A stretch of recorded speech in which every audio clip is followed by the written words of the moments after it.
राज्य की प्रकृति हो गई थी ना, इसमें कार्य हैं तो लिखो फंक्शन ऑफ स्टेट, राज्य के कार्य। जैसे राज्य की प्रकृति को लेकर हैं, जैसे राज्य के जो कार्य हैं उसको लेकर अलग अलग दृष्टिकोण है। Function of state, functions of state, राज्य के कार्य। एक तो जो मैंने आपको बताया कि प्रकृति क्या है, राज्य और व्यक्ति के बीच क्या संबंध है, ये प्रकृति। हाँ, राज्य और जो व्यक्ति है उनके बीच रिलेशनशिप क्या है। आगे वाली चीज पर आ जाओ, आगे वाली वो टूट जाएगी, ले लो आगे, ये लो अच्छे एक दूसरे लगवा दूंगा।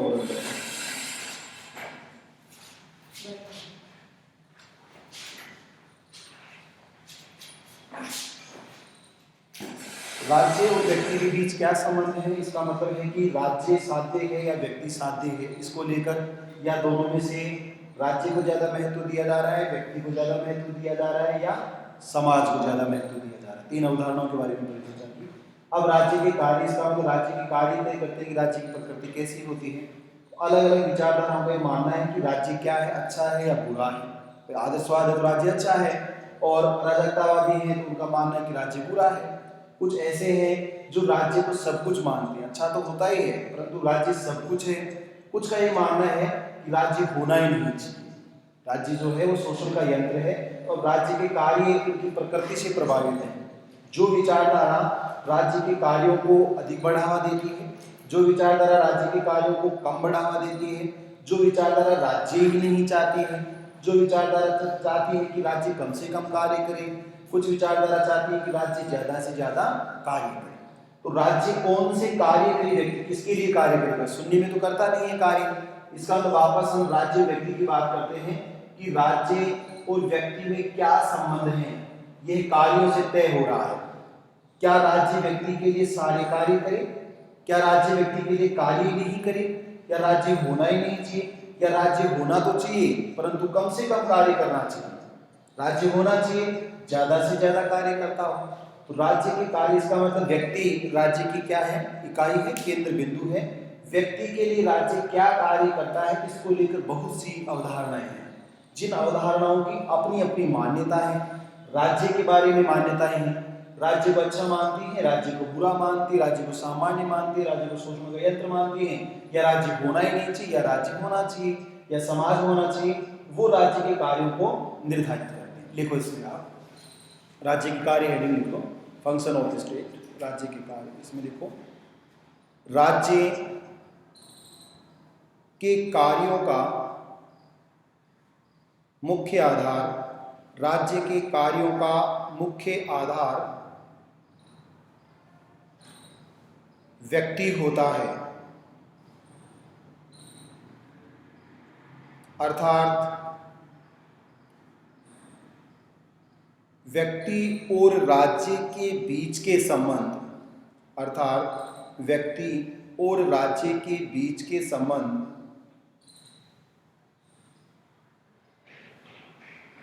यह निर्धारित करते हैं कि व्यक्ति और राज्य के बीच के संबंध यह निर्धारित करते हैं कि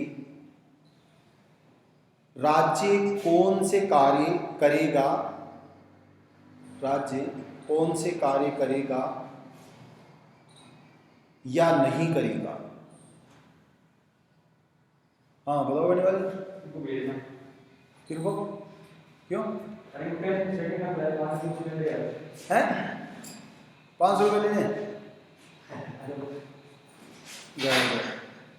इसका मतलब है कि राज्य कौन से कार्य करता है नहीं करता है। अगर राज्य व्यक्ति को साध्य माना जाएगा तो राज्य उसके लिए ज्यादा से ज्यादा कार्य करेगा, और अगर व्यक्ति को साधन माना जाएगा तो राज्य उसके लिए कम कार्य करेगा, और अगर व्यक्ति को ही राज्य से बड़ा माना जाएगा तो समाज को देखा जाएगा।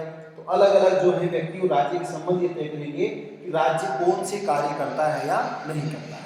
नेक्स्ट लाइन, राज्य के द्वारा व्यक्ति के लिए किए जाने वाले कार्यों को लेकर, राज्य के द्वारा व्यक्ति के लिए किए जाने वाले कार्यों को लेकर राजनीति विज्ञान में अनेक अवधारणाएं विद्यमान हैं। अनेक अवधारणाएं विद्यमान हैं।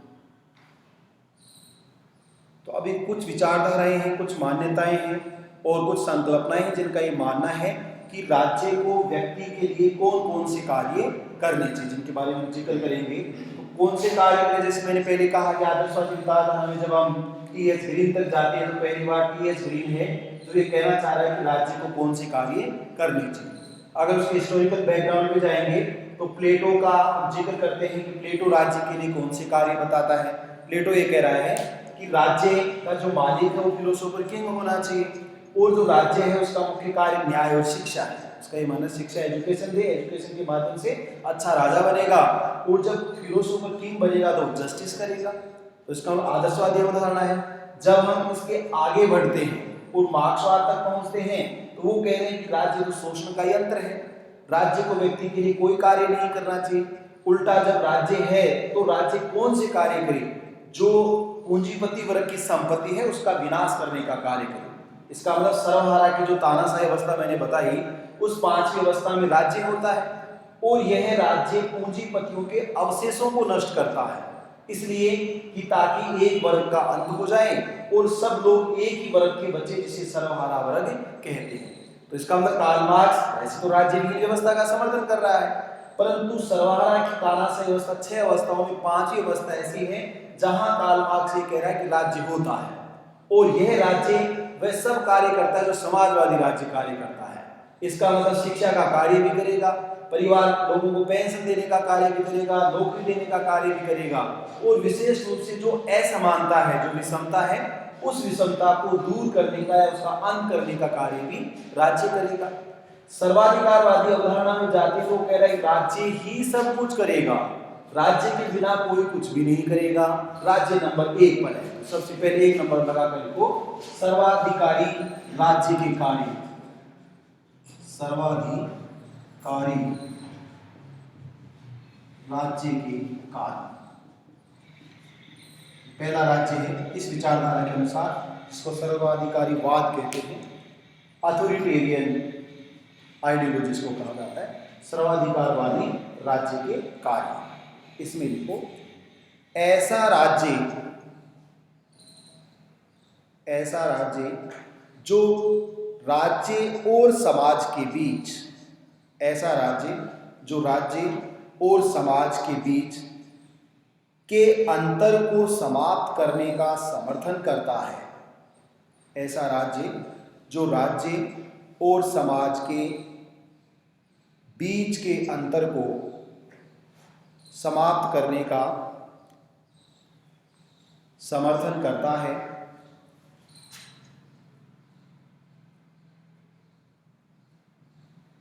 कंटिन्यू। सर्वाधिकारवादी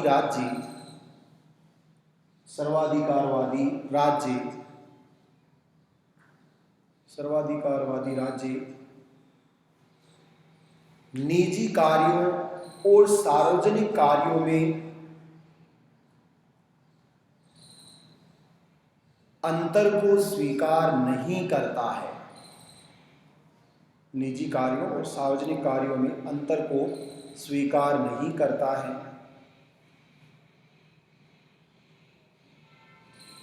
ऐसा राज्य, कंटिन्यू, ऐसा राज्य व्यक्ति के जीवन के प्रत्येक पहलू पर, ऐसा राज्य व्यक्ति के जीवन के प्रत्येक पहलू पर राज्य के नियंत्रण को स्थापित करना चाहता है। राज्य के नियंत्रण को स्थापित करना चाहता है।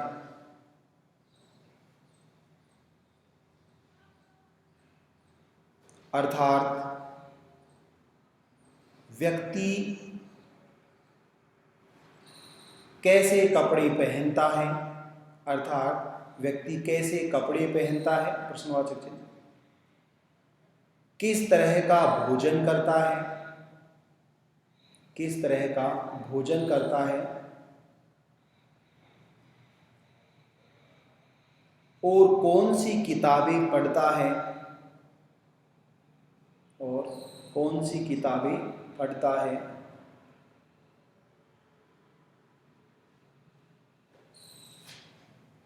फासिस्ट राज्य, कंटिन्यू, फासिस्ट राज्य या फांसीवादी राज्य,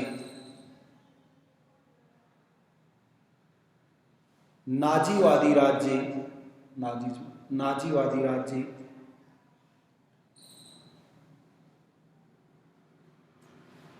अथवा सैन्य तानाशाही वाले राज्य, मिलिट्री जुंटा, अथवा सैन्य तानाशाही वाले राज्य,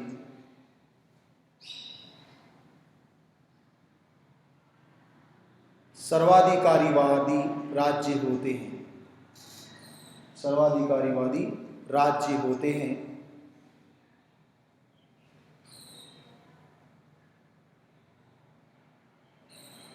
जैसे कि स्पेन फ्रेंको के नेतृत्व में, जैसे कि स्पेन फ्रेंको के नेतृत्व में, फ्रांस लुई 14वें के नेतृत्व में, फ्रांस लुई 14वें के नेतृत्व में, इटली मुसोलिनी के नेतृत्व में, जर्मनी हिटलर के नेतृत्व में, स्पेन फ्रेंको के नेतृत्व में, फ्रांस लुई 14वें के नेतृत्व में, इटली मुसोलिनी के नेतृत्व में और जर्मनी हिटलर के नेतृत्व में।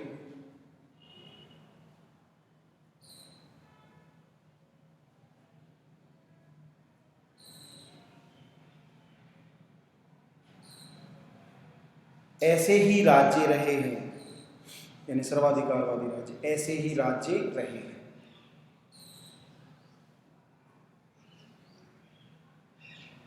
तो देख, इसका मतलब बहुत सी विचारधाराएं जो आपके नेट में भी आएगा, आइडियोलॉजी, बहुत सी विचारधाराएं हैं और विचारधारा विचारों का एक समुच्चय होता है जो किसी व्यक्ति के बारे में, राज्य के बारे में उसकी क्या मान्यता है। ऐसी विचारधारा जो मैंने कहा, राज्य और व्यक्ति, इन दोनों के बीच क्या रिलेशनशिप है, इसी से तय होगा कि राज्य इस व्यक्ति के लिए कौन से कार्य करेगा। अगर राज्य की प्रकृति अच्छी है तो व्यक्ति के लिए ज्यादा से ज्यादा कार्य करेगा, अधिकतम कार्य करेगा। राज्य की प्रकृति बुरी है तो व्यक्ति के लिए कार्य नहीं करेगा, तानाशाही वाले कार्य भी हो सकते हैं। राज्य को बुरा माना जाता है इसलिए राज्य हो ही नहीं, ऐसा भी हो सकता है। तो यहाँ पहली जो विचारधारा है, इसका मतलब एक ऐसी आइडियोलॉजी जो ये मानती है कि राज्य को कौन से कार्य करने चाहिए। इसका मतलब है राज्य को व्यक्ति के लिए सभी कार्य करने चाहिए। अब सभी कार्य का मतलब है सारे कार्य, कोई भी कार्य बचेगा नहीं। इसका मतलब है, विचारधारा ये कहती है कि राज्य में और समाज में कोई अंतर नहीं होता। इसका मतलब समाज क्या है, सामाजिक कार्य, शादी विवाह संस्कार सामाजिक कार्य हैं, परंतु वो राज्य के कार्य नहीं है। राज्य तो रजिस्ट्रेशन उसके माध्यम से स्वीकार करता है। अब अगर समाज और राज्य में अंतर नहीं होगा तो राजा का कार्य और प्रजा का कार्य में भी अंतर नहीं होगा, दोनों का एक जैसा ही कार्य होगा। अब सर्वाधिकार वाले राज्य जब अंतर नहीं मानता तो व्यक्ति में, व्यक्ति के सार्वजनिक जीवन में भी अंतर नहीं मानता है। इसका मतलब ऐसा राज्य जो व्यक्ति की सांसों पर नियंत्रण चाहता है, श्वास जो होती है, ब्रीथ पर भी कंट्रोल चाहता है, वह राज्य जो व्यक्ति के हर पहलू में हस्तक्षेप करता है और यह उस राज्य का कार्य होता है। यानी राज्य अपना कार्य ही मानता है। अब राज्य ये भी कार्य मानता है, सब कार्य तो करेगा, शिक्षा, स्वास्थ्य, रोटी, कपड़ा, भोजन, मकान वगैरह सब, लेकिन है स्वास्थ्य। इसके साथ साथ राज्य ये भी तय करेगा कि आप कपड़े कैसे पहनोगे, आप भोजन कैसा करोगे, आप किताबें कौन सी पढ़ोगे। ऐसे राज्य को क्या कहते हैं, सर्वाधिकारवादी राज्य कहते हैं।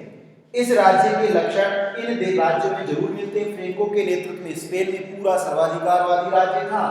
लुई 14 जो मैंने कहा, मैं ही राज्य हूं और मेरे शब्द ही क्या है, कानून है। तो लुई 14 ऐसा कह रहा है, इसका मतलब तानाशाही वाले राज्य हैं। इटली में मुसोलिनी इटली के लोगों के लिए सब कुछ है, और ऐसे जर्मनी में हिटलर, जिसने द्वितीय महायुद्ध के लिए मुसोलिनी और हिटलर ने दुनिया को मजबूर कर दिया।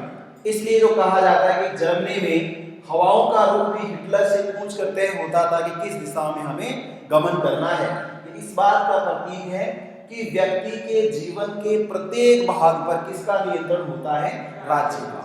तो सबसे ज्यादा व्यक्ति के लिए कार्य करने वाला राज्य कौन सा होता है?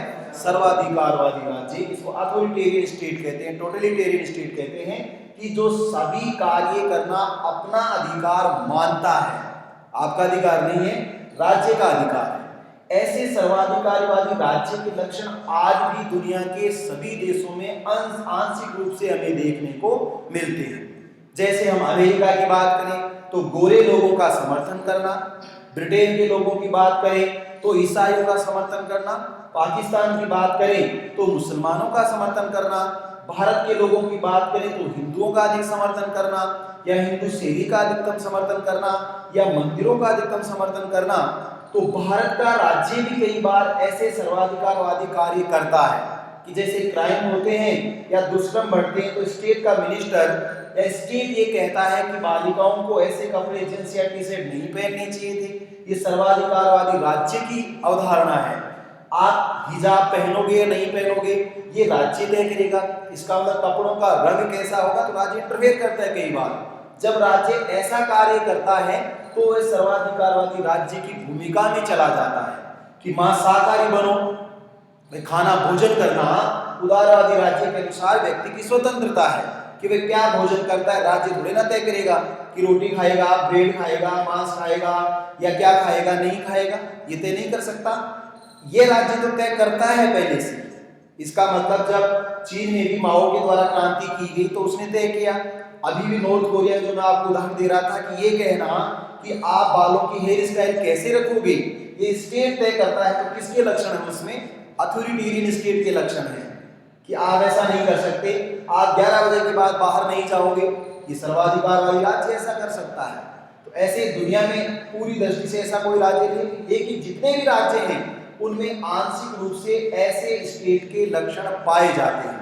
जब भी राज्य व्यक्ति के जीवन में इंटरफेयर करता है तो उसको सर्वाधिकारवादी राज्य का दर्जा दिया जाता है, जिसको हिटलर की बात कही जाती है। इसका मतलब था कि आपका कोई भी कार्य नहीं है, आप कैसे चलोगे, क्या कपड़े पहनोगे, कब सोओगे, सब चीजें क्या तय कौन तय करेगा? राज्य। तो ऐसा राज्य सर्वाधिकारवादी राज्य जो व्यक्ति के लिए सभी कार्य करता है, परंतु सभी का मतलब यह है कि व्यक्ति का खुद का कोई कार्य होता ही नहीं है। इसका मतलब आप बोलोगे क्या? राज्य लिख के देगा, तय करेगा, वही बोलोगे आप। मैंने लिखाया, आप पढ़ोगे क्या? आप हर तरह का कॉमिक्स नहीं पढ़ सकते, उपन्यास नहीं पढ़ सकते, धार्मिक ग्रंथ नहीं पढ़ सकते। राज्य कहे कि साहब रामायण पढ़ो या कुरान पढ़ो, बाइबल पढ़ो, तो वही पढ़ना है, दूसरी किताब नहीं पढ़ सकते आप। राज्य कहे आपको भोजन क्या करना है, कपड़े कैसे पहने, जीवन शैली में भी हस्तक्षेप करने लग जाता है राज्य। ऐसा राज्य सर्वाधिकारवादी राज्य माना जाता है। ये राज्य इस समय तो पूरी तरह से टोटलिटेरियन या अथॉरिटेरियन स्टेट थे, परंतु अभी भी ऐसे राज्यों के लक्षण हमें देखने को मिलते हैं। नेक्स्ट नंबर 2,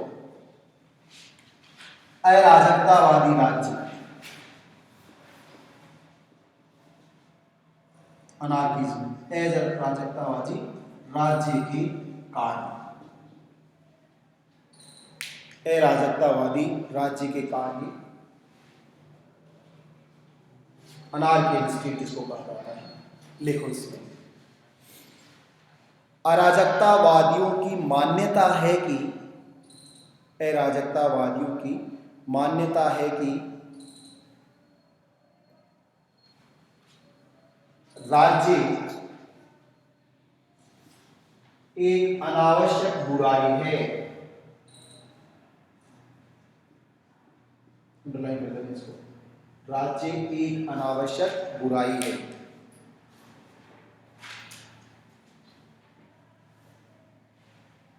अनावश्यक बुराई बोल रहे हैं, राज्य अनावश्यक बुराई है। राज्य और उसके द्वारा निर्मित कानून, राज्य और उसके द्वारा निर्मित कानून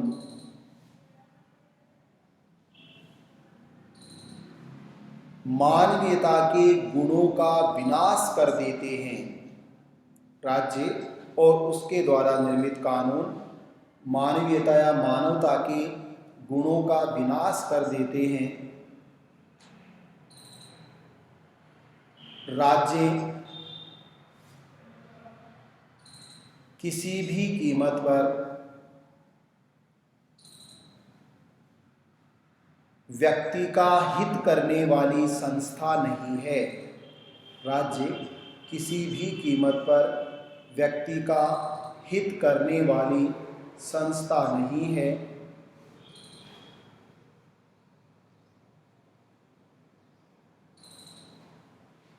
अराजकतावादी विचारक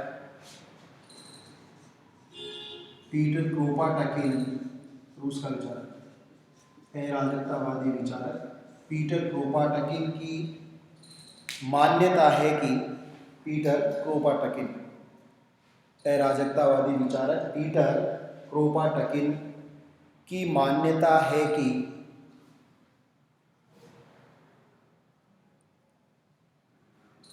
राज्य की उपस्थिति अपने आप में ही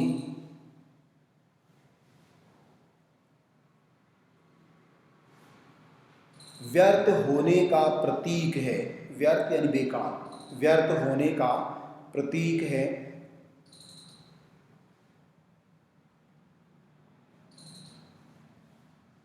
राज्य के बिना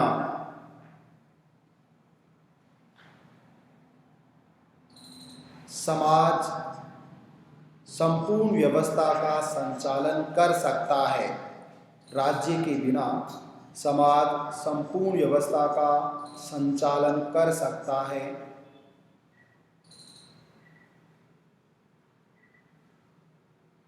अतः राज्य का कोई भी कार्य नहीं होता है। अतः राज्य का कोई भी कार्य नहीं होता है।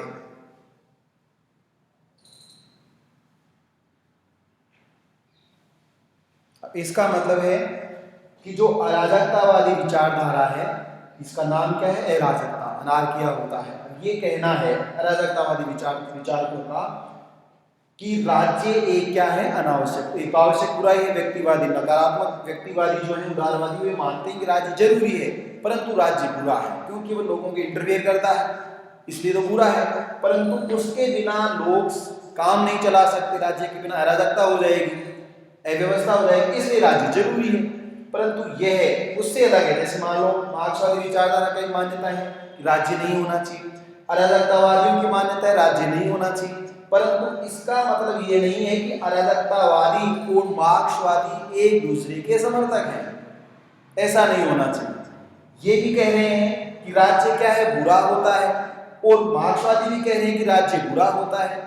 अराजकतावादी कह रहे हैं कि राज्य होने से राज्य क्या बनता है? कानून बनाता है, बिना मतलब के नियम लिखता है, कानून बनाता है, और उसके अनुसार वो ऐसा करके लोगों की मानवता के गुणों का विनाश करता है। मार्क्सवादी कह रहे हैं कि राज्य होने से क्या होता है कि पूंजीपति गरीबों का शोषण करते हैं, इसका मतलब शोषण का यंत्र है, तो राज्य नहीं होना चाहिए। परंतु इसका मतलब ये नहीं है कि मार्क्सवादी और अराजकतावादी बराबर हैं। वो राज्य नहीं चाहते, ये भी राज्य नहीं चाहते, परंतु इसका वर्ड जो आपको अराजकतावादी जो दिखाई दे रहा है, वह इस बात का सिंबल है कि राज्य होने से अराजकता होती है।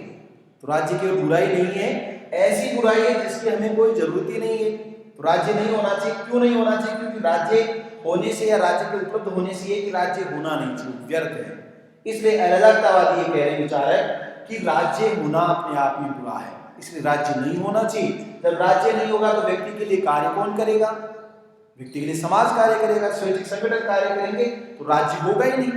तो राज्य का कोई भी कार्य नहीं होता है। यहाँ तो आपने सोचा देखा कि राज्य के सभी कार्य राज्य के कार्य हैं, व्यक्ति का कोई कार्य ही नहीं होता, व्यक्ति कुछ नहीं करेगा। क्या खाएगा? राज्य बताएगा कि रोटी खानी है, सब्जी खानी है, पूरी खानी है। राज्य बताएगा कि मांस खाना है, नहीं खाना है, दूध पीना है, पानी पीना है। राज्य बताएगा कौन सी किताब पढ़नी है। इसके अलावा कुछ रहा ही नहीं है आपके पास।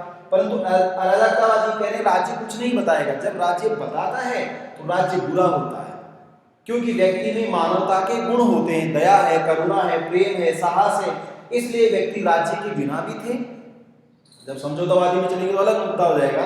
वो कह रहे राज्य के बिना भी तो व्यक्ति थे, तो सब व्यक्ति मिलजुल कर रहते हैं, प्रेम से रहते हैं, और किसी में किसी प्रकार की द्वेष भावना है, दुश्मनी नहीं है। फिर राज्य के आगमन की क्या आवश्यकता है? राज्य की कोई आवश्यकता नहीं है। तो राज्य का कोई भी कार्य नहीं होता है, राज्य ही नहीं होता, इसलिए कार्य होगा ही नहीं। एक लाइन और उसमें अराजकतावादी चिंतक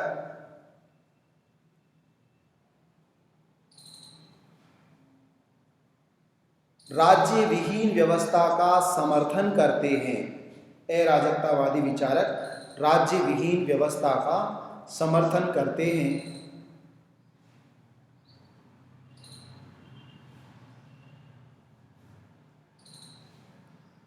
परंतु यह विचारधारा मार्क्सवाद का पर्यायवाची नहीं है।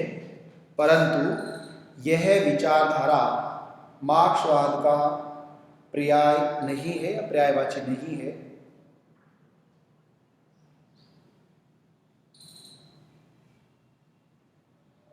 तो ऐसे एक और अराजकतावादी अपनी रहे विलियम गॉर्डन, जिन्होंने पॉलिटिकल साइंस अपने सब्जेक्ट का नाम दिया, ब्रिटिश अराजकतावादी विचारक थे। इनका ये मानना है, ऐसे तो क्या होता है, अराजकता का मतलब होता है अव्यवस्था। जब इनका नाम है अव्यवस्था, अव्यवस्था क्यों है, इनका उन्होंने कारण किसको बताया है, राज्य को। राज्य नहीं था तब लोग अच्छे रहते थे, दूसरों की जो व्यवस्था उसमें समर्थन करते हैं। परंतु इसका मतलब समझौतावादी राय ऐसा भी नहीं है, मार्क्सवाद के पर्यायवाची ऐसा भी नहीं है। ये चाहते हैं कि राज्य होना, राज्य क्यों नहीं होना चाहिए, वो तो कह रहे हैं शोषण का यंत्र है, इसलिए राज्य तो था, पहले तो था नहीं, राज्य आया, फिर राज्य क्या हो गया, उपयोगिता खत्म हो गई तो राज्य चला गया।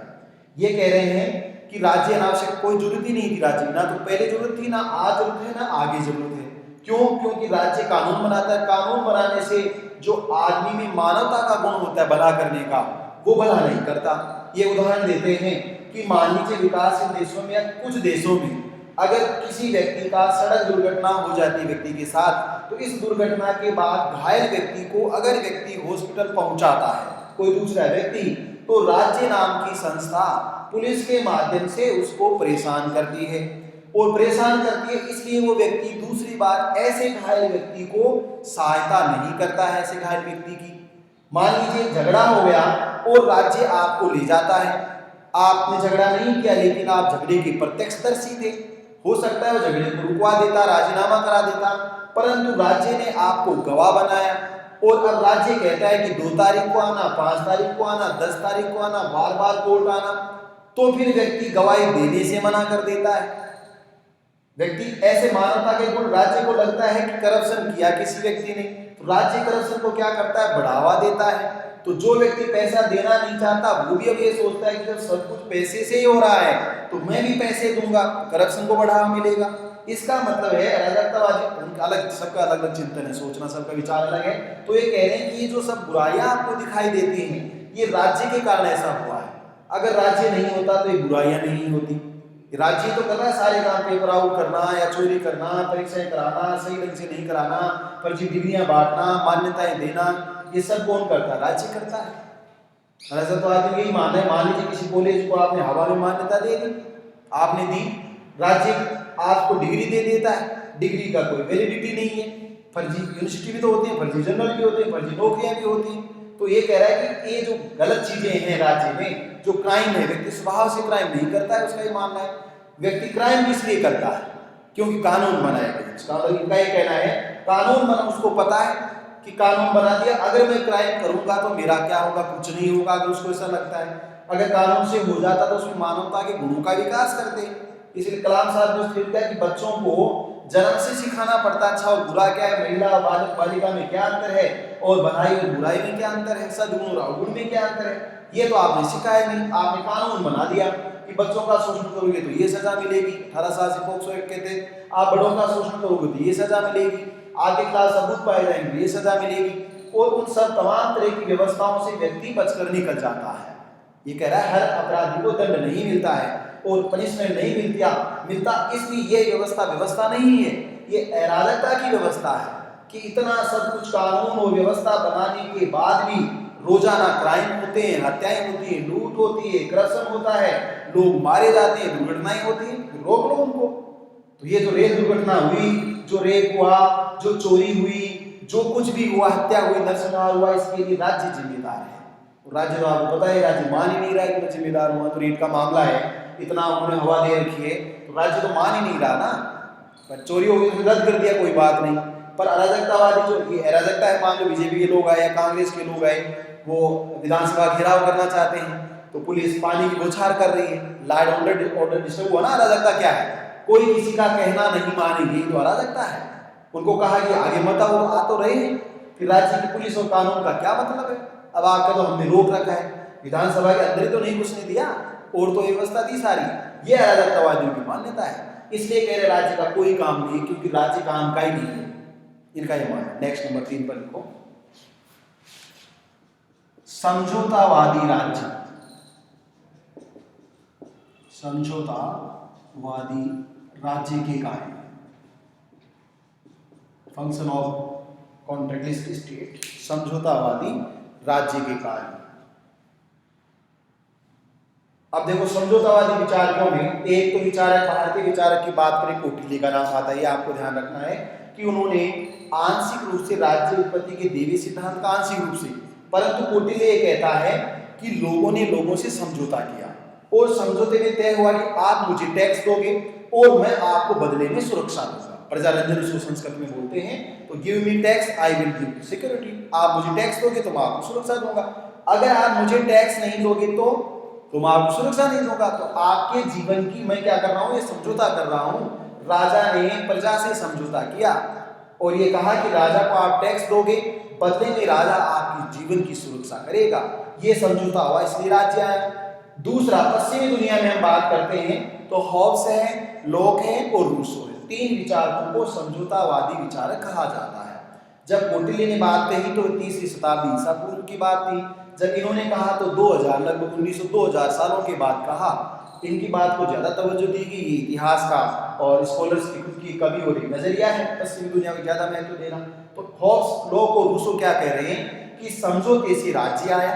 राज्य क्या करे? हॉब्स के अनुसार राज्य एक ही कार्य करता है, क्योंकि लोग लड़ रहे थे, झगड़ रहे थे, हिंसा थी, सबके हाथों में तलवार थी, बहुत ही बुरी व्यवस्था थी। इसको प्राकृतिक अवस्था कहते हैं। क्यों थी? क्योंकि लोगों का स्वभाव बुरा होता है, लोग स्वभाव से एक दूसरे से ईर्ष्या करते हैं, वो संपत्ति से ज्यादा प्रेम करते हैं, वो भय के दास होते हैं, डर जो ताकत होती है उसी से वो डरते हैं। जैसे मान लो आज पुलिस से तो डरते हैं, राजा डरता ही नहीं है। और वो झगड़ालू होते हैं, लड़ाई झगड़ा, छोटी छोटी बातों को क्या करते हैं? झगड़ा करते हैं। होप्स की बात सही भी अधिकांश है। और वो स्वार्थी दैत्य होते हैं, उनको सेल्फिश होते हैं, उनको स्वार्थ होता है तो वो काम करते हैं, वरना वो काम नहीं करते हैं। परोपकार सब में नहीं होता। इसलिए लोगों ने अपने जीवन को बचाने के लिए आपस में समझौता किया और समझौते के बाद राज्य आया। राज्य समझौते का पार्ट नहीं था इसका मतलब। तो ये राज्य जो आया वह एक लेवियाथन था, ताकतवर था। जो प्राकृतिक आदमी है वो तो प्राकृतिक आदमी, जिन्होंने समझौता किया वो नेचुरल आदमी थे, और जो अस्तित्व में आया वो आर्टिफिशियल आदमी था, कृत्रिम आदमी था। परंतु कृत्रिम आदमी में प्राकृतिक आदमियों से ज्यादा ताकत थी, इसलिए तो उसका कहना मानेंगे, क्योंकि वो कहना भय का दास, तो शक्तिशाली चाहिए आपको। तो उसने निरंकुश राजतंत्र का समर्थन किया और एक ही अधिकार मिला। तो राज्य क्या कार्य करे? राज्य के कार्य इसके अनुसार हॉब्स कहता है राज्य को एक ही कार्य करना है। वो कार्य क्या है? लोगों के जीवन को बचाना। ऐसा एग्जैक्ट कौटिल्य ने कहा। भाई आप टैक्स दो, टैक्स देना है क्या? हॉब्स टैक्स के लिए नहीं कह रहा, हॉब्स तो ये कह रहा है राज्य बन गया, आपके समझौता, आपने आपस में समझौता किया, मैं राज्य बन गया, अब मेरा एक ही काम है। क्या काम है? मैं आपको मरने नहीं, मरने का ऐसा नहीं अमर बना कर रखे कि कोई आपको दूसरा नहीं मार दे, मतलब सीताराम इन पर हमला नहीं किया, इन पर हमला, आपस में हमला नहीं किया, ये बचाए रखना मेरी जिम्मेदारी है, क्योंकि मुझ में ताकत है, इसलिए मैं बचा कर रखूंगा। दूसरा, जॉन लॉक कहता है कि राज्य के 3 कार्य हैं।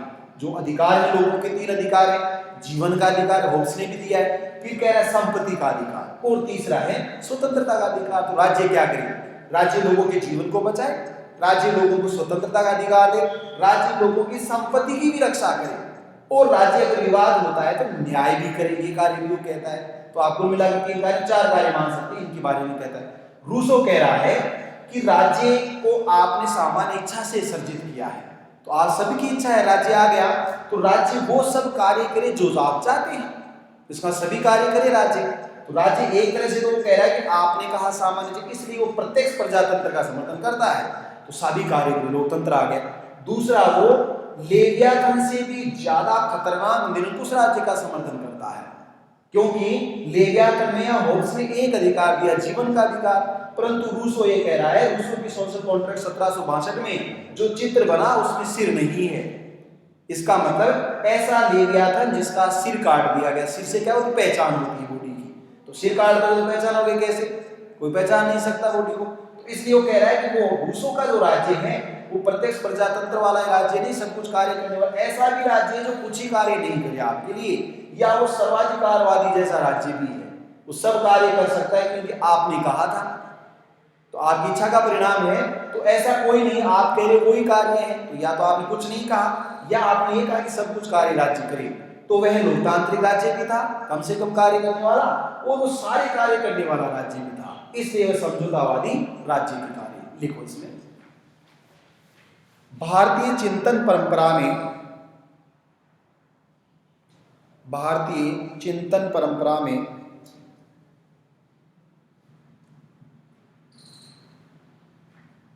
कौटिल्य या चाणक्य को, भारतीय चिंतन परंपरा में कौटिल्य या चाणक्य को समझौतावादी राज्य का समर्थक माना गया है। समझौतावादी राज्य का समर्थक माना गया है।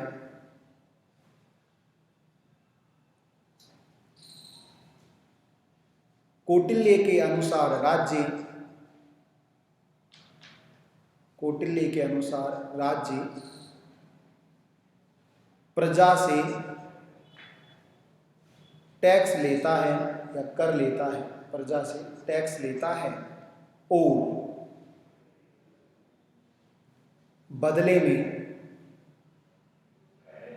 लोगों के जीवन की रक्षा का कार्य करता है, और बदले में लोगों के जीवन की रक्षा का कार्य करता है, जीवन की रक्षा, जीवन की रक्षा का कार्य करता है।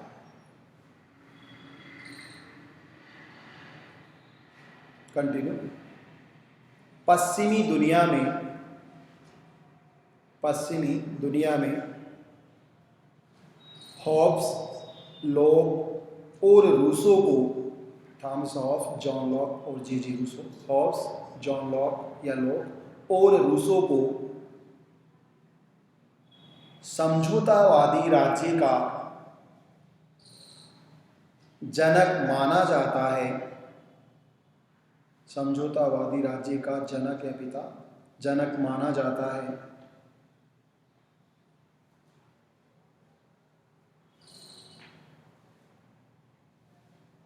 हॉब्स के अनुसार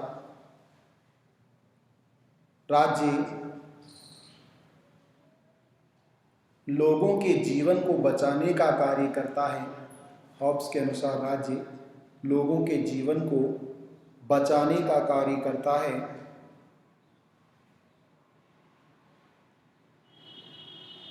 कंटिन्यू। लॉक के अनुसार, लॉक के अनुसार वह जीवन की रक्षा के साथ साथ, लॉक के अनुसार वह जीवन की रक्षा के साथ साथ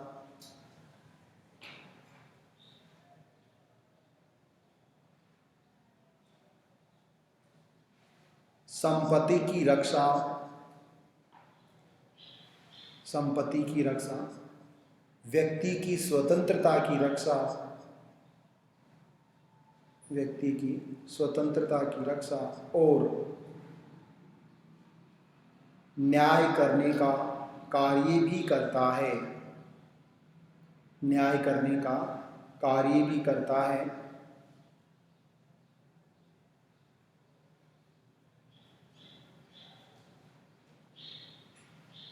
रूसो के अनुसार, कंटिन्यू, रूसो के अनुसार वह प्रत्यक्ष प्रजातंत्र के रूप में,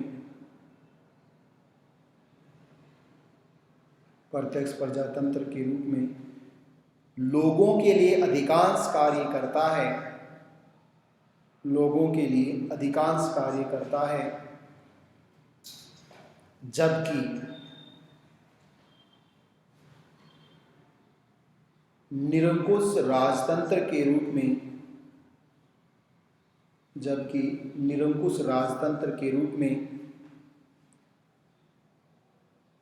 वह कुछ भी कार्य नहीं करता है, वह कुछ भी कार्य नहीं करता है।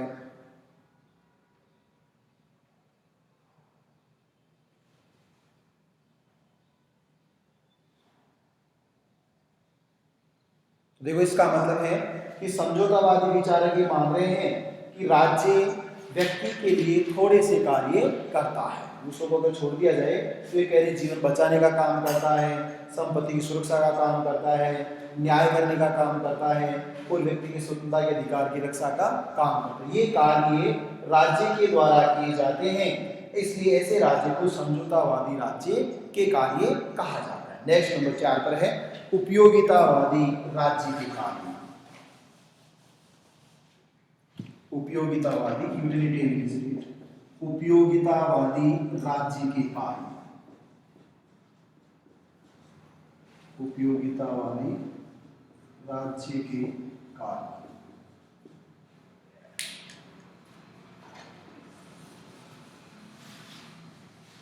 जैसा नाम है विचारधारा को उसी के हिसाब से है। जेरेमी बेंथम और जेम्स मिल जैसे विचारकों की मान्यता है कि राज्य क्या है, राज्य एक उपयोगी संस्था है। इसका मतलब उपयोगी है तो राज्य कार्य करेगा ही करेगा। ऐसे कार्य जो व्यक्ति के लिए उपयोगी होते हैं वो कार्य राज्य के द्वारा किए जाने चाहिए। इसके अलावा इनका ये भी मानना है कि राज्य होता ही क्यों है, राज्य इसलिए होता है क्योंकि राज्य व्यक्ति के लिए क्या है, उपयोगी है। इसका मतलब ये कह सकते हैं कि इनके अनुसार राज्य जो है वो व्यक्ति के लिए क्या है, आवश्यक और अच्छा है। बुराई नहीं, आवश्यक बुराई व्यक्तिवादी आवश्यक भी है और अच्छाई भी है। क्यों है, क्योंकि वह वैसे कार्य करता है जिनसे व्यक्ति को सुख मिलता है। इनका ये मानना है कि जो व्यक्ति है उसके दो प्राकृतिक स्वामी होते हैं। कितने प्राकृतिक स्वामी होते हैं, दो प्राकृतिक स्वामी होते हैं, जिनको नाम क्या है, कुछ पता है तेरे को मनीषा, कुछ आइडिया है क्या, आता है नहीं आता कुछ? तो दो स्वामी होते हैं, एक स्वामी का नाम है सुख और दूसरे स्वामी का नाम है दुख। तो दुख और सुख दो तरह के स्वामी होते हैं। व्यक्ति सुख को पसंद करता है और दुख को नापसंद करता है, पसंद नहीं करता है। इसलिए राज्य के वो कार्य, राज्य क्या करता है, राज्य दुख नहीं देता है। राज्य कुछ कार्यों से दुख होता है, कुछ कार्यों से सुख मिलता है, लेकिन राज्य वो कार्य करता है जब इनमें गुणा भाग करेंगे तो सुख को क्या होने चाहिए, ज्यादा होने चाहिए, और दुख क्या होने चाहिए, कम होने चाहिए। तो कुछ कार्यों से दुख भी होता है। मान लो राज्य टैक्स लगाता है तो जिनके ऊपर टैक्स लगाता है उनको दर्द होता है कि राज्य हमारे ऊपर टैक्स लगाता है। जैसे मान लो मुझे लगता है कि राज्य टैक्स लगाता है, मेरी धर्मपत्नी को लगता है कि राज्य तनख्वाह देता है, तनख्वाह वापस ले लेता है। राज्य पैसे काटता क्यों है, आपसे ले कैसे सकता है, राज्य तनख्वाह दे रहा है ना आपको, आपसे वापस क्यों ले रहा है, ये दुख का विषय है। लेकिन जो टैक्स राज्य लेता है उस टैक्स को मान लीजिए किसी पर खर्च करता, मान लो सड़क बना दी, गरीबों को पैसा बांट दिया, या गेहूं बांट दिया, या निःशुल्क जवाब जो योजना, जांच और दवा योजना है वो बना दिया, या अन्य कोई कार्ड बना दिया, किसानों को पैसा दे दिया, हेल्थ कार्ड बना दिया। तो इस कार्य से किसानों को क्या मिला, सुख मिला, मरीजों को सुख मिला, सड़क पर चलने वाले लोगों को सुख मिला, मंदिर में दर्शन करने वाले लोगों को सुख मिला, मस्जिद में जाने वालों को सुख मिला। तो राज्य के कार्य सुख मिलता है, दुख मिलता है। परंतु राज्य उपयोगी क्यों है, क्योंकि राज्य के कार्यों से ज्यादा सुख मिलता है, दुख कम मिलता है। तो सुख की मात्रा मान लो सुख मिलता है 10 और दुख मिलता है 8, तो सुख कितना ज्यादा हुआ, मात्रात्मक इकाई मात्रा 2 ज्यादा हुआ। इसलिए राज्य का काम क्या है, लोगों को सुख देना राज्य का काम है। राज्य लोगों को सुविधाएं देता है। राज्य इसलिए है क्योंकि राज्य लोगों के लिए उपयोगी है। अगर उपयोगी नहीं होता तो राज्य होता ही नहीं। इसलिए उन्होंने कहा उपयोगितावादी राज्य कि राज्य वो कार्य करता है व्यक्ति के लिए जो कार्य व्यक्ति के लिए उपयोगी होते हैं। तो उपयोगी कार्य तो करे, और जो अनुपयोगी कार्य हैं, व्यक्ति के कार्य हैं, दुखी करने वाले कार्य वो राज्य नहीं करे। लिखो इसमें, इस विचारधारा की मान्यता है कि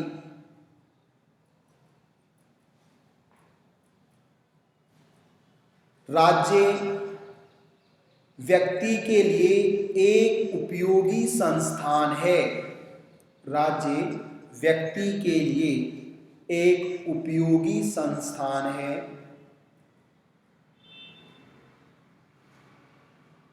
राज्य अपनी उपयोगिता के कारण ही बना हुआ है। राज्य अपनी उपयोगिता के कारण ही अस्तित्व में बना हुआ है।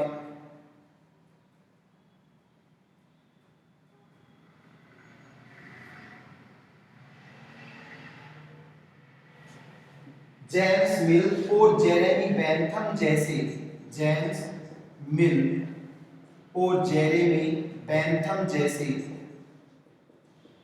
जेरेमी बेंथम जैसे विचारकों का विश्वास है कि, जेम्स मिल और जेरेमी बेंथम जैसे विचारकों का विश्वास है कि प्रत्येक व्यक्ति के दो प्राकृतिक संप्रभु होते हैं या स्वामी होते हैं। प्रत्येक व्यक्ति के दो प्राकृतिक स्वामी होते हैं जिनका नाम है सुख और दुख, जिनका नाम है सुख और दुख।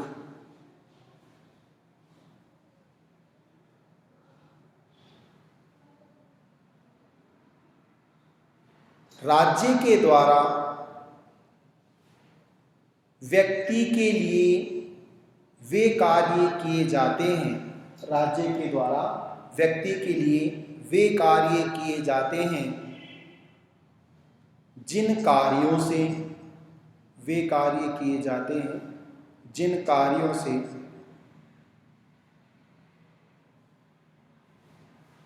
व्यक्ति को सुख अथवा उपयोगिता की प्राप्ति होती है, व्यक्ति को सुख या उपयोगिता की प्राप्ति होती है।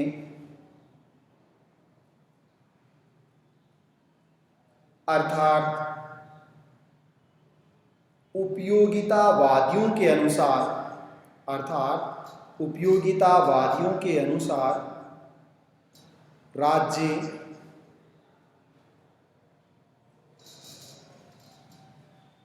एक आवश्यक अच्छाई है, राज्य एक आवश्यक अच्छाई है।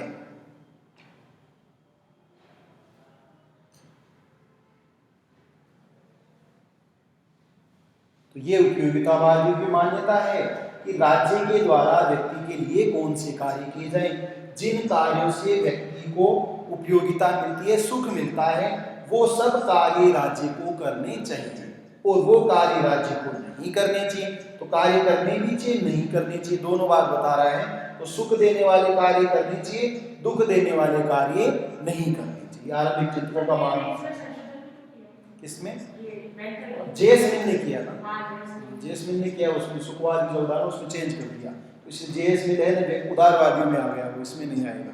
तो उसने आवश्यक बुराई के रूप में आ गया, राज्य आवश्यक है परंतु बुराई है, ये कहता है।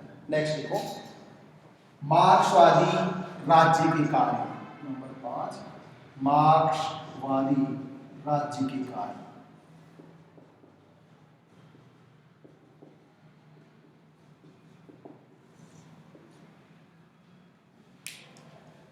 मार्क्सवादी राज्य के कार्य देखिए, सामान्य रूप से मैंने कहा कि कार्ल मार्क्स, मार्क्सवादी विचारधारा क्या है, जर्मनी के दार्शनिक चिंतक कार्ल मार्क्स ने जिस वैज्ञानिक समाजवाद का प्रतिपादन किया उसे ही उस कार्ल मार्क्स के व्यक्ति के नाम के आधार पर मार्क्सवाद कहा जाता है।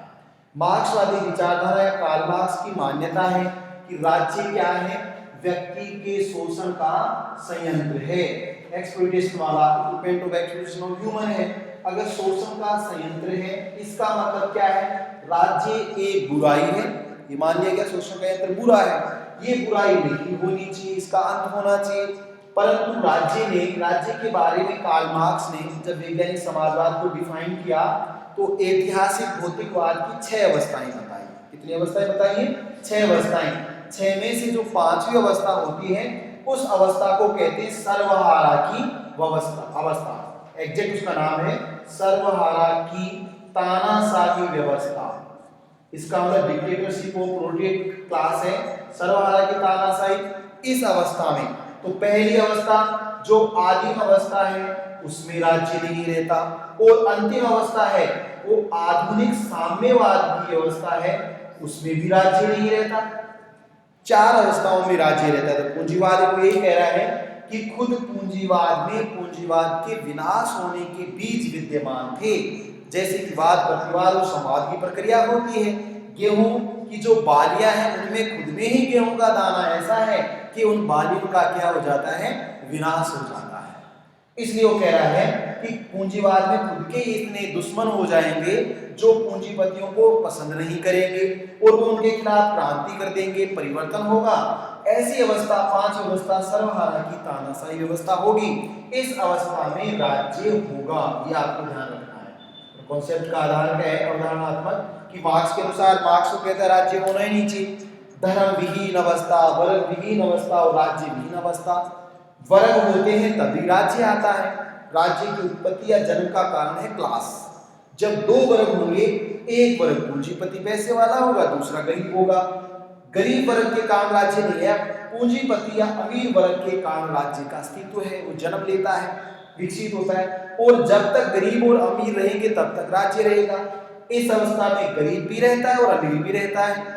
परंतु अब जो राज्य इतने दिनों तक अमीरों के लिए भी काम कर रहा था, सर्वहारा की तानाशाही व्यवस्था में ऐसा जो राज्य है वह गरीबों के लिए काम करेगा। इसलिए राज्य बुरा नहीं है यहाँ पर। और वो गरीबों के लिए क्या काम कर रहा है, जो अमीरों की पहचान है उसका विनाश कर रहा है। कोई अमीर रहे, ऐसा नहीं कि अमीरों को मार रहा है तलवार लेकर, लेकिन अमीर या जो पैसे वाली संस्था जैसे उद्योग है उनको नष्ट कर देगा। उद्योगों में एक व्यक्ति का पैसा लगा हुआ, एक ही मालिक है तो सब मालिक हो जाएंगे, उसके स्वैच्छिक संगठन होगा। समाज हो, समाज उसका सब मालिक हो गए, एक तो हो ही नहीं सकता। एक होगा तभी तो पैसा एक के पास आएगा। जब सभी मालिक है तो पैसा सबके पास आ जाएगा। डिसेंट्रलाइजेशन जिसको आप कहते हो, तो आर्थिक शक्तियों का विकेंद्रीकरण हो जाएगा। एक व्यक्ति, अब कोई भी ऐसा एक आदमी नहीं है जहां केंद्रीकरण हो रखा हो और वो कहे इस पैसा मेरे पास सबसे ज्यादा है, ऐसा कोई है ही नहीं आदमी। तो ऐसा कोई आदमी नहीं है तो सबका नष्ट हो गया। तो इसका मतलब है कि वह सर्वहारा को बनाए रखने के लिए अस्तित्व में आता है। जो अन्य राज्य हैं उनका क्या कर देता है, वो विनाश कर देता है। अन्य राज्य की जो संस्थाएं हैं उनका विनाश कर देता है। इसलिए वे राज्य केवल सर्वहारा की तानाशाही अवस्था में रहता है, बाद में नहीं रहता। लिखो इसमें,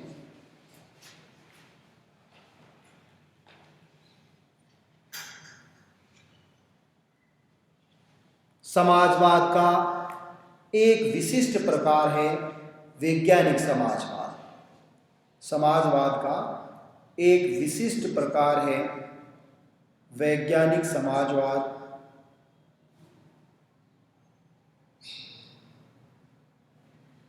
और इसके प्रतिपादक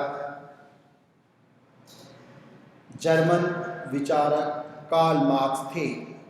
और इसके प्रतिपादक जर्मन विचारक कार्ल मार्क्स थे।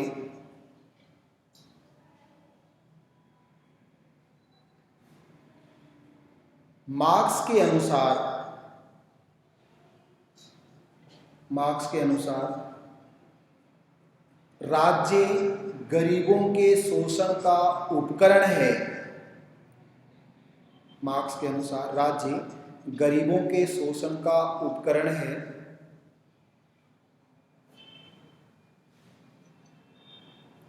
अतः वह आदिम अवस्था के बाद से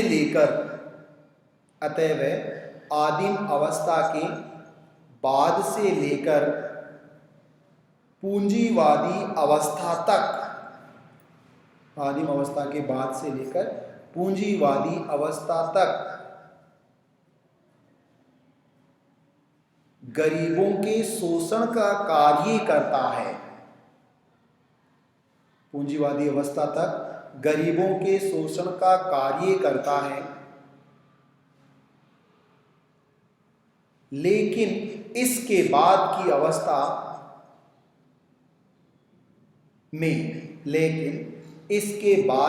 अवस्था में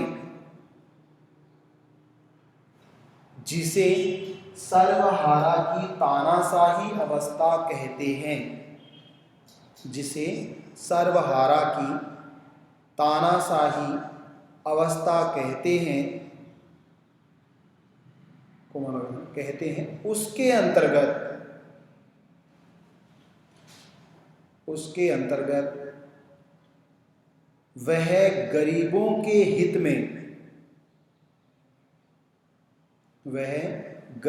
के हित में सभी कार्य करता है। अर्थात गरीबों के हित में सभी कार्य करता है, अर्थात शिक्षा देना, जमीन आवंटित करना, भूमि का बंटवारा, जमीन आवंटित करना, भोजन, कपड़े और मकान की व्यवस्था करना, भोजन, कपड़े और मकान की व्यवस्था करना, कर संग्रहण करना, टैक्स कलेक्शन, कर संग्रहण करना, तथा पूंजीपति वर्ग की पहचान को समाप्त करना, तथा पूंजीपति वर्ग की पहचान को समाप्त करना, पूंजीपति वर्ग की पहचान को समाप्त करना इत्यादि। तो इसका मतलब देखो, राज्य कार्य है कि वो पहले तो पैसे वालों के लिए काम करता है, फिर बाद में गरीबों के लिए काम करता है, परंतु इसके बाद क्या है, राज्य की उपयोगिता नहीं होती, इसलिए राज्य का क्या हो जाता है, अंत हो जाता है। नेक्स्ट लाइन, आधुनिक साम्यवादी अवस्था में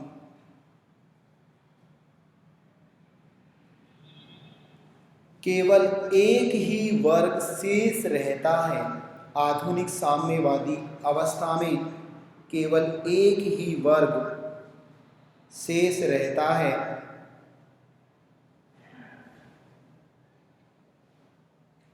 अर्थात सर्वहारा वर्ग। इसलिए एंगल्स कहते हैं कि, मार्क्स का दोस्त है एंगल्स, इसलिए एंगल्स कहते हैं कि राज्य अपनी उपयोगिता खो देता है, इसलिए, और इसी कारण से राज्य अपनी उपयोगिता खो देता है, इस कारण से वह विलुप्त हो जाता है।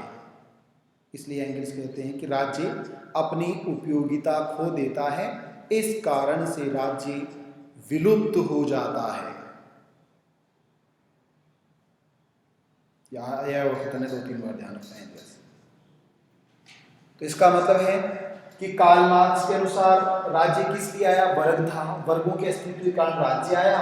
जब वर्ग थे, वर्ग अमीर और गरीब वर्ग मिट गए, या सर्वहारा बुजुर्गा वर्ग था, तो बुजुर्गा वर्ग का अंत हो गया कि एक ही वर्ग बचा, सर्वहारा वर्ग। तो जब वर्ग ही नहीं रहे तो राज्य ही नहीं रहा, क्योंकि राज्य वर्गों के कारण अस्तित्व में आया। तो जब वर्ग समाप्त हो गए तो राज्य की यूटिलिटी नहीं है। यूटिलिटी यहाँ बात करें, उपयोगिता है। जब राज्य की उपयोगिता ही नहीं है तो राज्य रहेगा क्यों? तो राज्य को समाप्त नहीं किया जाता है। मार्क्सवाद के अनुसार राज्य अपने आप खत्म हो जाता है, क्योंकि राज्य था नहीं। राज्य पैसे वाले और गरीबों का विभाजन हुआ तब आया। जब पैसे वाले और गरीब में विभाजन ही खत्म हो गया तो राज्य का आधार ही खत्म हो गया। इसलिए राज्य अपने आप ही क्या हो गया, ऑटोमेटिक समाप्त हो गया, विलुप्त हो गया, ऐसा एंगल्स कहते हैं। नेक्स्ट, उदारवादी राज्य के कार्य, नंबर 6, उदारवादी राज्य के कार्य।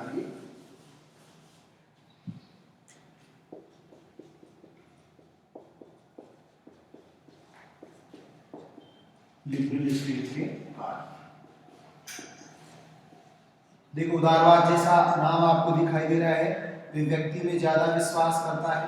व्यक्तिवाद की अवधारणा है, पूंजीवाद की अवधारणा है, हस्तक्षेप और हस्तक्षेप नहीं करने की अवधारणा है। अलग अलग स्वरूप में अलग अलग। उदारवाद क्या है? उदारवादी स्टेट, जिसको लिबरल स्टेट कहते हैं, इसका मतलब ऐसा राज्य जो सब में विश्वास करता है, सबकी समानता में विश्वास करता है, सबकी स्वतंत्रता में विश्वास करता है। अगर कम से कम शब्दों में कहें तो उदारवाद का मतलब है व्यक्ति के विवेक में विश्वास करना। और जो राज्य है वो कौन चलाता है? व्यक्ति चलाता है।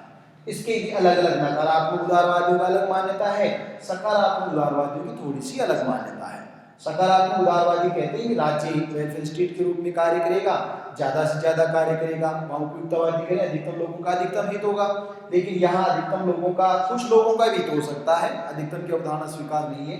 अगर 99 में से एक व्यक्ति तो एक व्यक्ति के लिए भी राज्य कार्य कर सकता है, कि बहुमत के हिसाब से नहीं होगा, तो वह व्यक्ति की स्वतंत्रता, समानता और न्याय की अवधारणा में विश्वास करने वाला राज्य है। आधुनिक राज्य सभी कैसे राज्य हैं? लिबरल स्टेट है। कुछ कुछ उनके टैक्टिक्स और जो फीचर्स हैं, गुण हैं, वो अलग राज्यों के हैं। जैसे मैंने कहा कि जब इंटरफेयर करने लग जाता है तो सर्वाधिकारवादी राज्य आ जाता है। बाकी स्वभाव से वे कैसा राज्य है? वह लिबरल स्टेट है, क्योंकि वे व्यक्ति की स्वतंत्रता, आजादी और न्याय की अवधारणा और समानता में विश्वास करता है। इसलिए उदारवादी राज्य चाहता है कि वो सब कार्य किए जाएं जो कार्य व्यक्ति स्वीकार करता है। इसका मतलब व्यक्ति अगर ये चाहता है कि राज्य उसकी सुरक्षा करे तो राज्य को करनी चाहिए। व्यक्ति चाहता है कि राज्य इंटरफेयर करे समानता के लिए, इंटरफेयर कर सकता है। व्यक्ति जो चाहता है कि जस्टिस के लिए राज्य और ज्यादा आगे बढ़े तो राज्य और ज्यादा इंटरफेयर कर सकता है। परंतु ये उदारवाद का मतलब ये है कि व्यक्ति की स्वतंत्रता में और विवेक में वो क्या करता है? विश्वास करता है। इसलिए राज्य के कार्य ज्यादा भी हो सकते हैं और राज्य के कार्य कम भी हो सकते हैं। व्यक्ति को लगता है कि वह पूंजीवाद है, सारी व्यवस्था लाइन ऑर्डर सही है, तो राज्य को देख रेख करे, नाइट वॉचमैन की तरह ठीक है। राज्य व्यक्ति क्या करेगा? केवल जैसे मान लो अमेरिका स्टेट लिबरल स्टेट है, India is also liberal state, Bharat भी एक उदारवादी राज्य है, परंतु भारत कल्याणकारी राज्य की अवधारणा, समाजवादी राज्य की अवधारणा से प्रभावित है। गरीब लोग राज्य ज्यादा कार्य करता है, परंतु अमेरिका में राज्य को कार्य कम करना पड़ता है, क्योंकि उसके लिए जरूरी नहीं कि शिक्षा दे नहीं दे, उसने व्यवस्था कर रखी है, सब आप कमाओ और कमा कर खाओ। जैसे गेहलोत साहब कह रहे हैं कमा कर खाओ, ऐसे हर व्यक्ति को मेहनत करनी चाहिए, मेहनत करके खाएं, तो हम इस तक से नहीं करेंगे। परंतु कुछ उदारवादी राज्य कहते हैं हमसे कमाया नहीं जाता, इसलिए राज्य हमें दे, कुछ पैसा दे, तो पैसा देने लग जाता है। कुछ और ज्यादा लिबरल स्टेट है, कनाडा वगैरह के बुढ़ापे में राज्य सहारा दे, तो वेलफेयर स्टेट के रूप में तो उदारवादी राज्य जिसको आप कल्याणकारी राज्य कहते हैं, वो समाजवादी राज्य, सब तमाम प्रकार के राज्य उदारवाद की अवधारणा से प्रभावित है। तो मॉडर्न जो नेशन स्टेट हैं वो सभी लिबरल स्टेट हैं, जो अपने जैसे दूसरे राज्य के स्वतंत्रता में भी विश्वास करते हैं। वो व्यक्ति की स्वतंत्रता का ज्यादा हद तक हनन नहीं करते हैं, क्योंकि वो मानते हैं कि मान लो चोरी करना अपराध नहीं है, आज की तारीख में नहीं, सब तो ऐसा भी कार्य अपराध ऐसा जरूरी नहीं है। कभी सतीव्रता अपराध नहीं था, 1829 से पहले महिला को जलाना अच्छा माना जाता था, बहुत अच्छा कार्य था, वो देवी बनती थी। दहेज लेना देना भी अच्छा कार्य माना जाता था, मृत्यु भोज प्रथा भी अच्छा कार्य माना जाता था, बालिका की हत्या करना भी बहुत सुनहरा कार्य माना जाता था। लेकिन कानून बन गए, उदारवाद ने बनाया कानून, तो कानून लोगों ने चाहा कि राज्य कानून बनाए कि है ना व्यक्ति बालिका की हत्या नहीं हो, राज्य कानून बनाए कि साफ चोरी करना है वो दंडनीय अपराध है, राज्य कानून बनाए कि महिला को जलाओगे तो वो है ना दंडनीय अपराध होगा, राज्य कानून बनाए कि छुआछूत करना दंडनीय अपराध होगा। तो छुआछूत करना अच्छा माना जाता था पहले। इसका मतलब जो शताब्दी व्यवस्था उसमें ये था कि वो ऐसे आदमी ढोल नगाड़े रखेंगे, जो व्यवस्था थी उसमें कह के चलेंगे, मंदिरों में नहीं आएंगे, दूर रहेंगे, बस्ती भी अलग रहेगी, और वो जानवरों के मरे हुए ऐसे कार्य करेंगे, शमशान घाट में रहेंगे, ऐसा सही अलग अलग डिवाइड कर रखा था, डिवीजन कर रखा था। परंतु राज्य ने कानून बनाया, तो राज्य ने कहा जैसे आर्टिकल 70 में लिखा है स्पर्शता कानून, तो पहले इसका मतलब स्पर्शता थी तभी तो कानून बनाया, जब थी तब तो कानून था ही नहीं। इसका मतलब छुआछूत करना उस समय अच्छा माना जाता था, और जब छुआछूत करने को दंडनीय अपराध घोषित कर दिया तो लिबरल स्टेट ने किया ऐसा। तो उदारवादी राज्य हैं, उसके अलग अलग स्ट्रक्चर है। ये एक दर्शन है, बड़ा दर्शन समाजवाद की तरह, जिसको अलग अलग स्वरूप में अलग अलग कम से कम कार्य भी करता है और ज्यादा से ज्यादा कार्य भी करता है। जब कम से कम कार्य करता है तो इसको कहते हैं न्यूनतम राज्य, इसका मतलब मिनिमम स्टेट, पुलिस स्टेट। और जब ये ज्यादा कार्य करता है तो इसको यूटिलिटेरियन स्टेट नहीं कहते, तब इसको वेलफेयर स्टेट कहते हैं। ये दो इसके स्वरूप, कम से कम कार्य करेगा पुलिस राज्य, ज्यादा कार्य करेगा कल्याणकारी राज्य। लिखो उदारवाद एक दर्शन है जो कि उदारवाद एक दर्शन है जो कि व्यक्ति की स्वतंत्रता में, समानता में,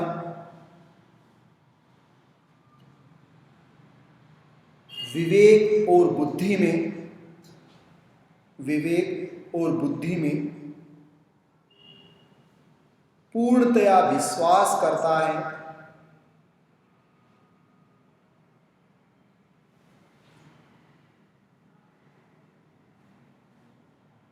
कंटिन्यू। उदारवादी राज्य सभी नागरिकों और व्यक्तियों के लिए, नागरिकों सभी उदारवादी राज्य सभी नागरिकों और व्यक्तियों के लिए न्यायपूर्ण व्यवस्था स्थापित करना चाहता है, न्यायपूर्ण व्यवस्था स्थापित करना चाहता है।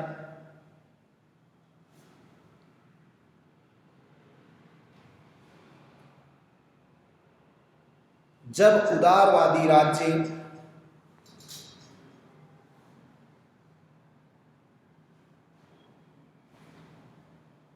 व्यक्ति के लिए कम से कम कार्य करता है, जब उदारवादी राज्य व्यक्ति के लिए कम से कम कार्य करता है,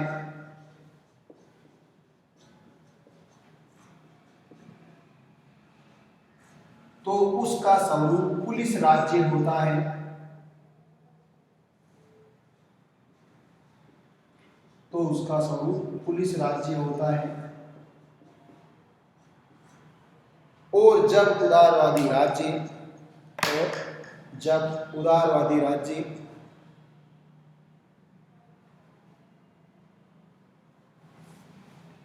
जनता के हित में ज्यादा से ज्यादा कार्य करता है, और जब उदारवादी राज्य जनता के हित में ज्यादा से ज्यादा कार्य करता है,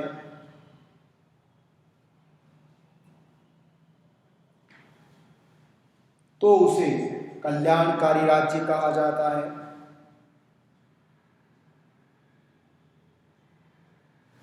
तो उसे कल्याणकारी राज्य कहा जाता है।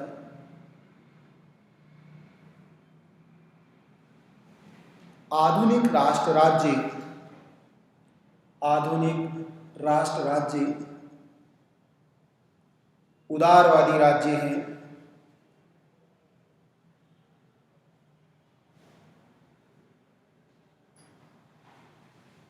अब देखो इसका मतलब है, ये पूछा जाएगा कि व्यक्ति की स्वतंत्रता का हनन करने वाला राज्य सर्वाधिकारवादी राज्य, तानाशाही राज्य जो भी है। दूसरा, व्यक्ति की स्वतंत्रता को बढ़ावा या पल्लवित या पोषित करने वाला राज्य है उदारवादी। सभी सारे प्रश्न पूछे गए हैं अलग अलग तरीके से। आपको केवल थीम ध्यान रखना है कि कौन सा राज्य, जैसे ये कहेगा कि ऐसा राज्य जो व्यक्ति पर नियंत्रण चाहता है, तो नियंत्रण तो ये भी चाहता है, लाइन ऑर्डर मेंटेन करना। ऐसा राज्य जो व्यक्ति पर पूर्ण नियंत्रण चाहता है, तब वो सर्वाधिकारवादी राज्य आएगा। जब आप प्रश्न देखोगे ना, प्रश्न कैसे पूछेंगे, उनका उत्तर क्या है। ऐसा राज्य जो व्यक्ति के लिए अधिकतम कार्य करता है, परंतु वह उपयोगितावादी राज्य नहीं है, वह कल्याणकारी राज्य है। ऐसा राज्य जो अधिकतम लोगों के लिए अधिकतम कार्य करता है, या लोगों के लिए केवल उपयोगी कार्य करता है, या लोगों के लिए सुख को बढ़ावा देने वाला कार्य करता है, या लोगों को प्रसन्न बनाए रखने के लिए कार्य करता है, तो उपयोगितावादी राज्य आएगा। ऐसा राज्य जो व्यक्ति के लिए कुछ कार्य नहीं करता है, तो राज्य नहीं हो गया, तो अराजकतावादी पूछा जाएगा उसमें, या मार्क्सवादी राज्य पूछा जाएगा। या ऐसा राज्य जो राज्य को ही शोषण का यंत्र मानता है। राज्य का काम क्या है, लोगों का शोषण करना राज्य का काम है, क्योंकि राज्य पैसे वालों का होता है, इसलिए गरीबों का शोषण करता है।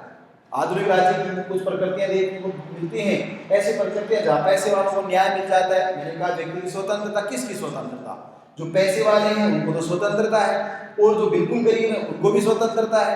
मतलब सड़क लेने वाले कैसे कपड़े पहने, क्या करें, कोई प्रतिबंध थोड़ा उनके ऊपर। और बहुत पैसे वाले हैं उनके ऊपर कोई कहाँ शादी करें, कैसे बैठते हैं, क्या खाते हैं, क्या पीते हैं, उनसे कोई प्रतिबंध नहीं। लेकिन बाकी जो लोग हैं उन पर राज्य क्या करता है, प्रतिबंध लगाता है। भाई मुकेश अंबानी के ऐसे तो पूरा नाम, मुकेश अंबानी की कोई इज्जत नहीं है, सड़क पर भिखारी की कोई इज्जत नहीं है, ऐसे तो बड़ा पैसे वाला है। इज्जत का मतलब है जो इज्जत मध्यम वर्ग मानता है, ऐसी इज्जत उसकी नहीं है।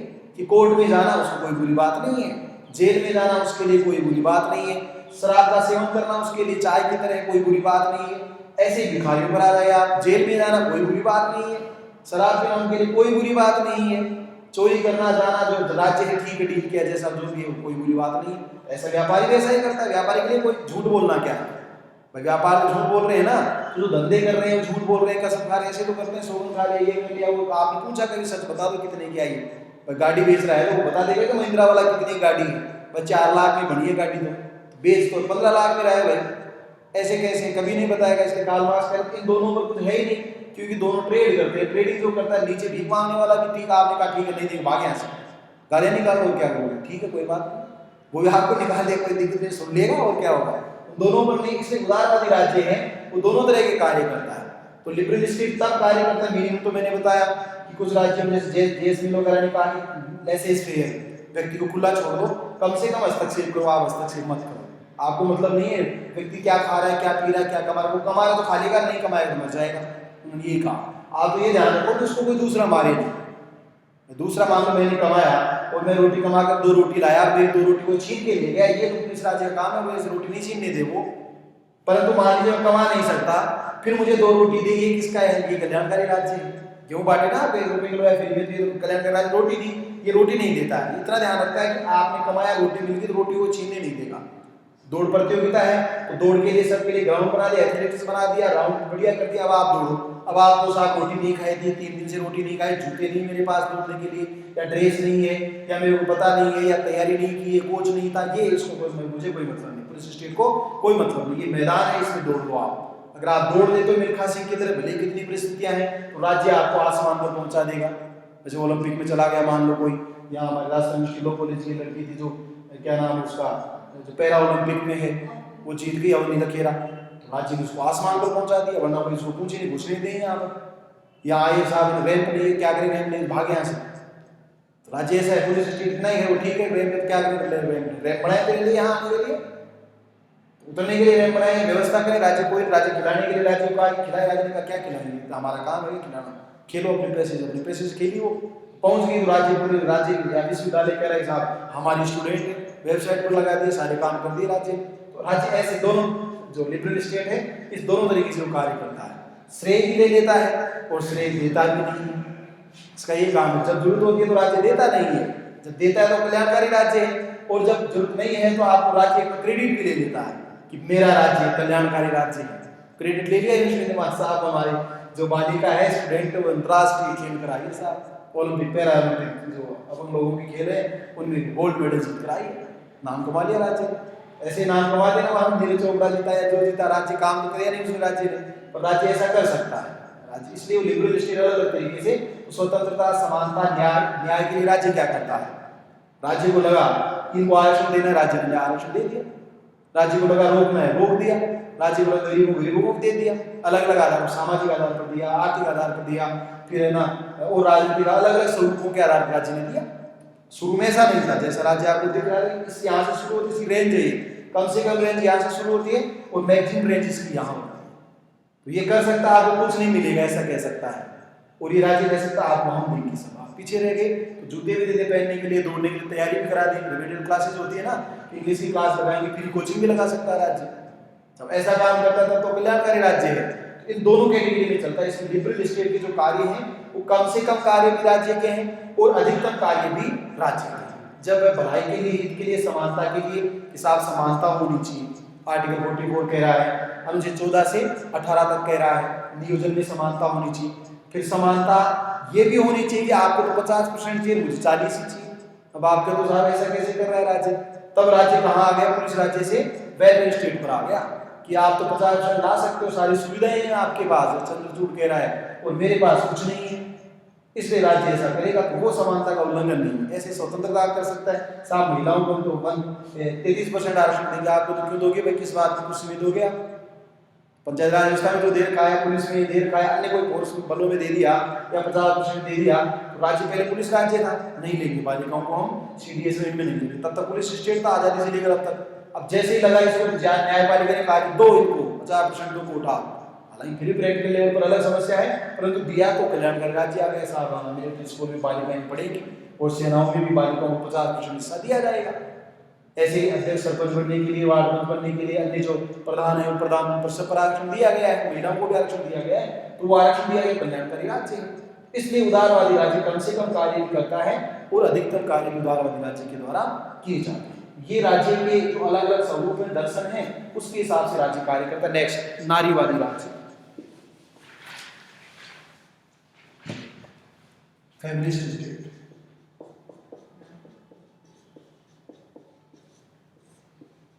नारीवादी राज्य के कार्य,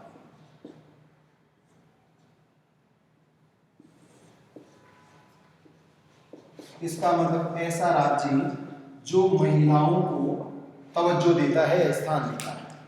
लिखो इसमें, ऐसा राज्य जो पितृसत्तात्मक राज्य से, ऐसा राज्य जो पैट्रियार्की स्टेट पितृसत्तात्मक राज्य से मातृसत्तात्मक राज्य की ओर,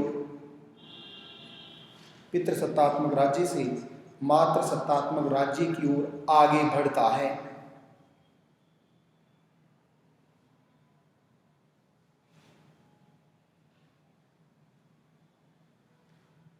वह राज्य जो महिलाओं को, वह राज्य जो महिलाओं को प्राधिकार देने का समर्थन करता है, इन उनके जो अधिकार है, महिलाओं को प्राधिकार देने का समर्थन करता है,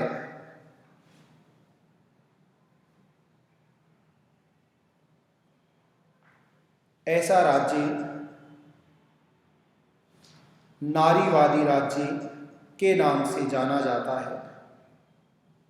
ऐसा राज्य नारीवादी राज्य के नाम से जाना जाता है।